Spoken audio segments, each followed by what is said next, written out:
कि जो स्वर्गीय कल्पनाथ राय जी ने सपना देखा था, उनके अधूरे सपने को पूरा करने के लिए देश के प्रधानमंत्री आदरणीय मोदी जी, उत्तर प्रदेश के माननीय मुख्यमंत्री आदरणीय योगी आदित्यनाथ जी और माननीय पिछड़े गरीब कमज़ोरों की आवाज़ उनको बेहतर करने के लिए संघर्ष करने वाले माननीय ओम प्रकाश राजभर जी ने छड़ी दिया है।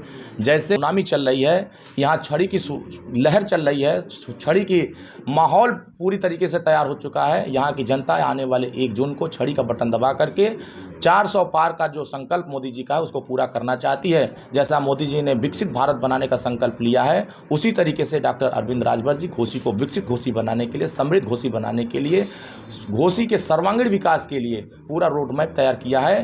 कि दंगा इलाकों के लोग हैं, यहाँ गुंडागर्दी करने वालों के इलाके के लोग हैं, आतंकवादियों के इलाके के लोग, इस तरह से लोग उनको मानते थे। जब उनको आधार कार्ड दिखाना पड़ता था तो आधार कार्ड देने के बाद भी होटल नहीं मिलते थे। आज हमारी सरकार में देश के किसी कोने में अगर गाजीपुर, मऊ, बलिया, आजमगढ़ का कोई व्यक्ति जाता है तो आधार कार्ड देता है तो वो कहता है कि अब हमारा मऊ बदल गया है, अब हमारा मऊ दंगा के रास्ते पर नहीं जा रहा है, अब महादेव के रास्ते पर चल रहा है। अब हमारा श्री अखिलेश यादव जी जब मुख्यमंत्री बने थे तो सबसे पहले उन्होंने अपना कलम चलाया था आतंकवादियों का मुकदमा हटाने के लिए।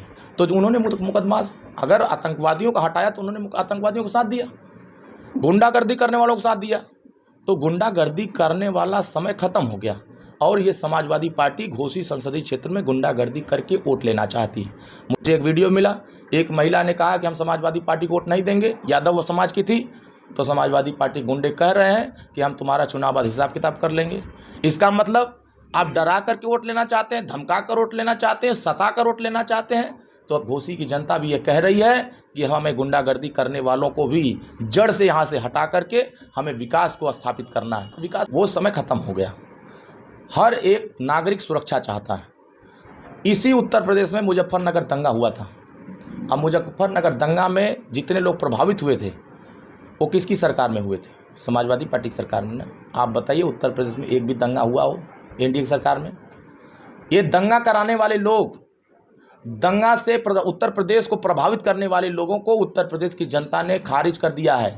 अब 80 का संकल्प लिया है, घोसी के साथ 80 भी साथ खड़ा होकर के 400 पार में जाएंगे और घोसी को समृद्ध बनाने के लिए डॉक्टर अरविंद राजभर को यहाँ की जनता आशीर्वाद दे को जिताने काम करेगी। वे मौका परस्त हैं, वो मौका देखते हैं कि अगर समाजवादी पार्टी में, तो खुद कहते हैं कि समाजवादी पार्टी में हमारा कोई वर्चस्व नहीं है, समाजवादी पार्टी में मेरा कोई वजूद नहीं है, यहाँ सिर्फ इस्तेमाल किया जाता है। जैसे एक आता है डिटर्जेंट पाउडर, पहले इस्तेमाल करो फिर विश्वास करो, तो फिर वही इस्तेमाल हो रहा है उनका और बाद में इनका विश्वास ख़त्म हो जा रहा है। तो मुझे ऐसा लग रहा है कि हार का ये डर बता रहा है कि घोसी में उनको जनता समर्थन नहीं दे रही है। भारी पैमाने पर हर वर्ग के लोग, सर्व समाज के लोग डॉक्टर अरविंद राजभर जी के साथ खड़े होकर के इनको जवाब दे रहे हैं, इनका अहंकार तोड़ रहे हैं, इनकी गुंडागर्दी ख़त्म कर रहे हैं और इनकी नकारात्मक सोच को ख़त्म कर रहे हैं। ये अपने विकास की चिंता नहीं कराते हैं कि 20 साल सरकार रही तो विकास की बात कर लेते हैं। 20 साल सरकार रही तो सिर्फ और सिर्फ लोगों के साथ धोखा किया, लूटपाट किया। क्या रिवर फ्रंट घोटाला आज भी जिंदा है कि नहीं मामला? क्या एक्सप्रेस वे घोटाला आज भी चर्चा में है कि नहीं? क्या साइकिल ट्रैक घोटाला समाजवादी पार्टी की सरकार में हुआ कि नहीं? क्या लैपटॉप घोटाला समाजवादी पार्टी की सरकार में हुआ नहीं? क्या पेंशन घोटाला नहीं? या तो राशन तक खा गए लोग और बात कर रहे हैं विकास की। तो जो लोग विकास के नाम पर सिर्फ लूटपाट किए हैं, तो लुटेरे गैंग को अब लोग नकार चुके हैं, अब विकास को लोगों ने पसंद कर लिया है। तो मुझे ऐसा लगता है कि उनकी जमानत जब्त होगी। इस घोसी संसदीय क्षेत्र की हर मतदाता इनको एहसास करा देंगे कि 2014 में जितना वोट पाए थे इस बार उससे कम वोट पाएंगे और 2.5 लाख वोट से डॉक्टर अरविंद राजभर चुनाव जीत करके दिल्ली की पंचायत में इस बार जाएंगे।